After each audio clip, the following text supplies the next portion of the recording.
On April 18th, Quinnipiac competed at the AISC Student Steel Bridge competition at UMASS Amherst. The competition challenges teams of students to design, construct, and test a steel bridge to cover the South Skunk River in Story County, Iowa. The bridge itself is about 20 feet long, and each member can't be longer than 3.5 feet, so every member has to be connected every 3.5 feet, so getting over about 13 feet of water and island space was definitely a challenge, but working with the team and learning different building strategies ultimately made it a success. Before they could worry about the construction, they had to worry about the design of the bridge. But the design process itself is just such an iterative process. I probably worked with 20 to 30 different things before finally coming down to our final design 2 weeks before we were competing. The team continued to optimize their bridge even after they already had a solid product. I would say 400 hours.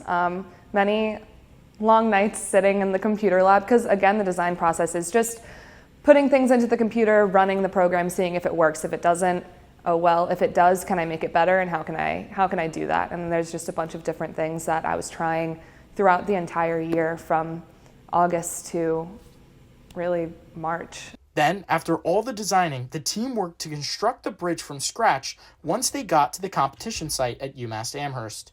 And since they were rookies, they had big expectations for themselves. I would say definitely since it was our first year, we were a little intimidated going into it, but all the schools were very supportive. The actual building was super fun in the sense that it was kind of a race to see who could finish fast. We had high hopes that our construction speed would be one of the fastest in the competition, and it actually ended up being the third fastest, I believe.